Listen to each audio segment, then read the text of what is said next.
नमस्कार, मी दिलीप सोनवणे, उपकृषी अधिकारी, गोरेगाव, तालुका शेनगाव, जिल्हा हिंगोली. आजच्या या कार्यशाळेमध्ये मला जो विषय दिलेला आहे तो आहे दादा लागवड तंत्रज्ञान. आदरणीय पद्मश्री श्री दादा लाड हे आपल्याच परभणी जिल्ह्याचे सुपुत्र. त्यांनी ज्यावेळेस या कापसाच्या लागवडीविषयी तंत्रज्ञानाविषयी सुरुवात केली, त्याचं मूळ कारण असं होतं, ते एक समाजसेवक आहेत आणि ते ज्यावेळेस संपूर्ण महाराष्ट्र फिरले त्यावेळेस त्यांच्या असं काही गोष्टी लक्षात आल्या की विदर्भामध्ये सगळ्यात जास्त आत्महत्या होण्याचं कारण काय. तर विदर्भामध्ये सगळ्यात जास्त जी लागवड होत होती ती कापसाची, आणि त्या कापूस सलग लागवड असल्यामुळे तेथील लागवडीची पद्धतच चुकीची असल्यामुळे त्यांचं उत्पादन कमी यायचं, आणि उत्पादन कमी आल्यामुळं शेतकरी कर्जबाजारी होऊन आत्महत्या करायचे. त्यांनी त्यावर चिंतन केलं आणि त्या चिंतनातून त्यांच्या अशा काही गोष्टी लक्षात आल्या की कापूस लागवडीमध्ये आपण काय सुधारणा करायला पाहिजे. तर त्यांनी मागच्या जवळपास 40 वर्षापासून संपूर्ण जीवन त्यांचं कापूस संशोधनावर घातले, आणि त्यांनी त्यांच्या अशा काही गोष्टी लक्षामध्ये आल्या की शेतकरी कुठे चुकतो. तर त्यांनी संपूर्ण लागवडीची पद्धत प्रत्यक्ष स्वतःच्या शेतामध्ये राबवून एक शोधून काढलेली आहे. काही पारंपरिक पद्धतीने काही शेतकरी मुळामध्ये काही गोष्टी करायची की शेंडा खोडणे, परंतु त्यांनी त्याच्यामध्ये काही अजून संशोधन करून कापसाची उत्पादन वाढीमध्ये त्यांनी काही बरेच प्रयोग केले, आणि त्यातून असं सिद्ध झालं की मूळ शेतकऱ्याचं जे कापसाचं उत्पादन आहे त्यापेक्षा दुप्पट कापसाचं उत्पादन कसं वाढेल, आणि त्याने ते करून दाखवलं उत्पादन कसं वाढेल ते. तर त्यांनी काय केलं, सुरुवातीला मुळामध्ये शेतकरी जे लागवड पद्धत वापरत होते ती लागवड पद्धत काय होती, पहिली 5x4, 5x5 किंवा 5x3 ही लागवड बदलून त्यांनी काय केलं, लागवडीचं अंतर त्यांनी काय 3x1 फूट ठेवलं. म्हणजे तीन फूट ओळीमधलं अंतर आणि 1 फूट 2 झाडामधील अंतर. या लागवडीच्या अंतरामुळे काय झालं की एकरी झाडाची संख्या वाढली. तर एकरी झाडाची संख्या किती झाली, साधारण 14,814 एवढी एकरी झाडाची संख्या वाढली. झाडाची संख्या वाढल्यामुळे काय झालं की आता त्यांनी एक गोष्ट सांगितलेली आहे, आपण शेतकरी साधारण काय अपेक्षित करतो की जर विचारलं आपल्या शेतकऱ्याला तुझ्या झाडाला बोंडे किती आहेत, शेतकरी अभिमानानं सांगतो 40-50. परंतु त्यांचं म्हणणं असं आहे की तुम्ही 40-50 कडे जाऊच नका, तुमच्या झाडाला 20 ते 25 जरी बोंडे आले तरी त्यांचं उत्पन्न दुप्पट होते. कसं त्यांनी सरळ सांगितलेलं आहे.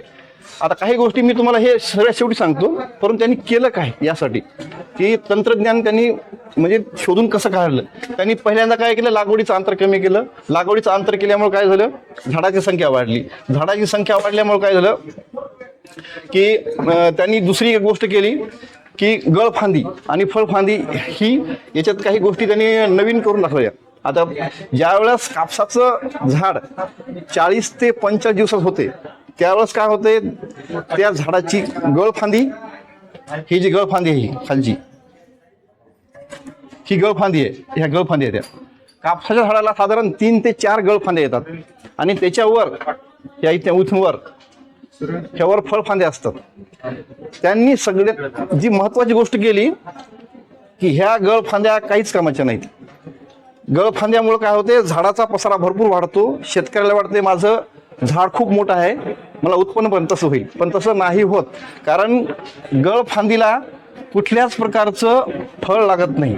फक्त या गळफांदीच्या शेंड्यावर उगे 2-4 पाते दिसतात.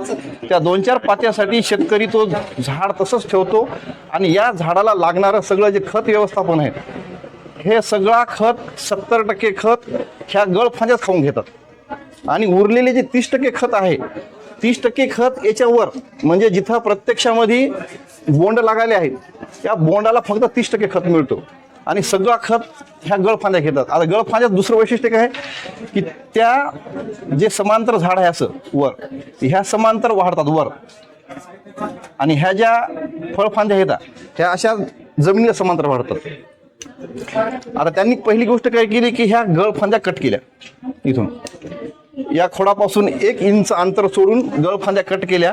या गळफांद्या कट केल्यामुळे काय झालं, इथं जे 70% खत वाया जात होता तो खत या वरच्या भागाला मिळायला लागला. डायरेक्ट या भागाला मिळायला लागल्यामुळे काय झालं की या प्रत्येक पानाजवळ बोंड तयार होते. फळफांद्याचं वैशिष्ट्य काय की जिथं पान तिथं बोंड.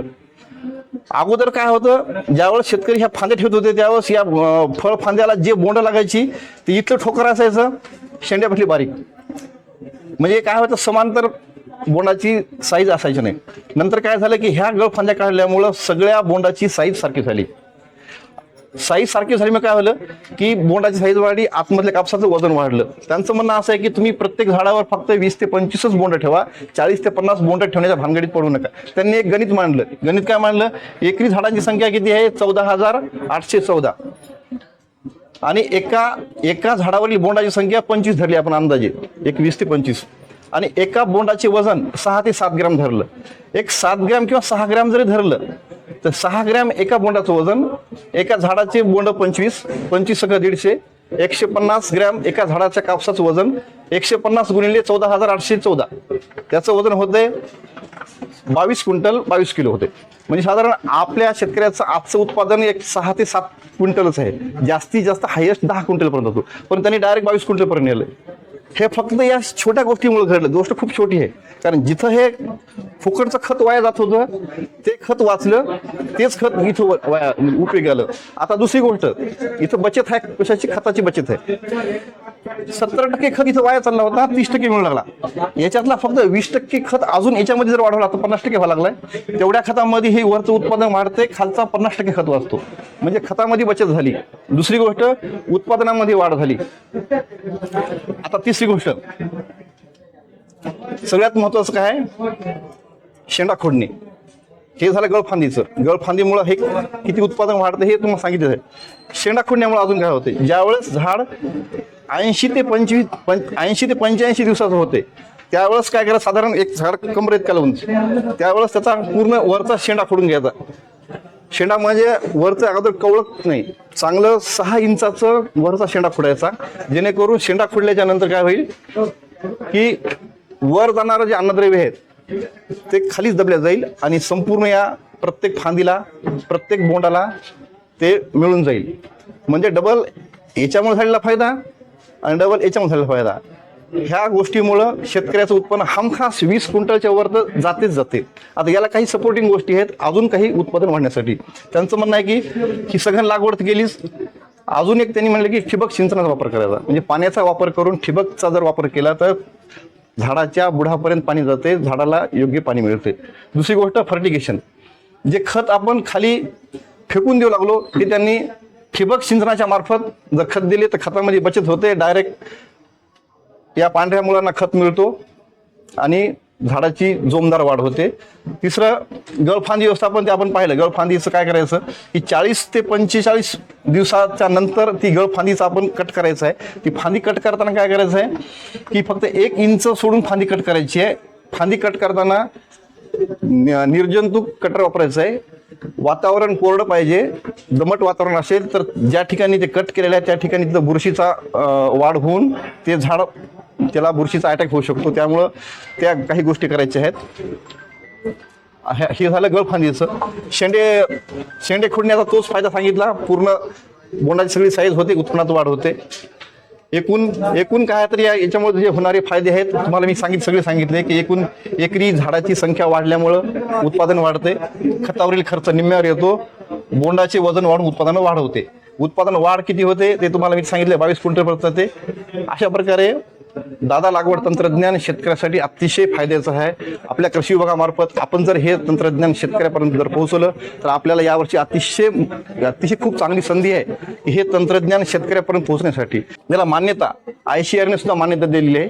त्यामुळे हे तंत्रज्ञान पूर्ण भारतभर पसरलेलं आहे. या कार्यासाठी आदरणीय दादा लाड यांना यावर्षी 2026 रोजी त्यांना भारत सरकारने पद्मश्री पुरस्काराने सन्मानित केलेलं आहे. अशा आदरणीय दादांच्या या तंत्रज्ञानाला आपण कृषी विभागातले सगळेजण मिळून प्रत्येक शेतकऱ्यापर्यंत घेऊन जाऊ, हे आपलं कर्तव्य आहे.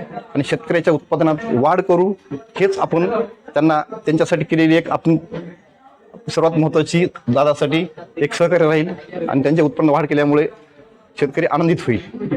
आज मला एवढं सांगायचं होतं. धन्यवाद.